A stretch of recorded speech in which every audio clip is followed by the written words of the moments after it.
Le quatrième message d'aujourd'hui, 15 novembre 2020. Le Seigneur aimerait s'adresser à un homme. Il m'a montré un homme, un père de famille. Tu es un homme. Tu as la cinquantaine.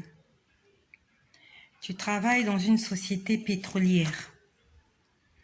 Tu es marié, mais tu n'as pas d'enfant. Ta femme aussi travaille. Vous avez une vie, on va dire une vie moyenne. Vous gagnez assez bien votre vie, mais vous n'avez pas d'enfant.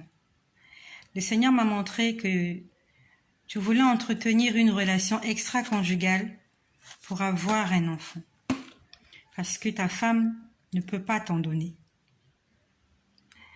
Le Seigneur me demande de te dire ceci. Aucun injuste n'héritera le royaume des cieux. Aucun impudique n'héritera le royaume des cieux. Aucun adultère n'héritera le royaume des cieux. Tu peux le lire dans 1 Corinthiens, au chapitre 6, à partir du verset 9. C'est Dieu qui donne les enfants. C'est Dieu qui a donné Isaac à Sarah et à Abraham. C'est Dieu qui a donné un enfant à Élisabeth et à Zacharie, qui étaient déjà avancés en âge. Il leur a donné Jean-Baptiste. C'est Dieu qui a donné Samuel à Anne, qui pleurait. Tu as besoin d'un enfant. Demande au Seigneur de te donner un enfant. Et il va te donner des enfants. Ta femme et toi, vous pouvez encore concevoir. Même si elle atteint la cinquantaine, rien n'est impossible à Dieu. Ne va pas chez des féticheurs. Ne va pas chez des marabouts.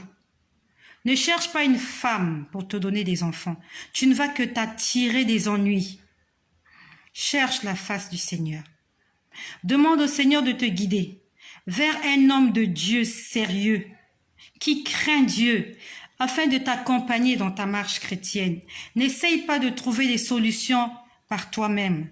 Tu vas te détruire.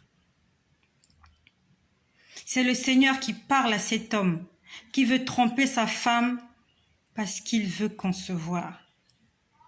Qu'est-ce qu'il te prouve que tu pourras avoir des enfants à l'extérieur? Qu'est-ce qui ne te dit pas que toi-même tu es stérile? Tu pourrais tomber malade aussi et en mourir. Tu pourrais tomber malade et transmettre la maladie aussi à ton épouse.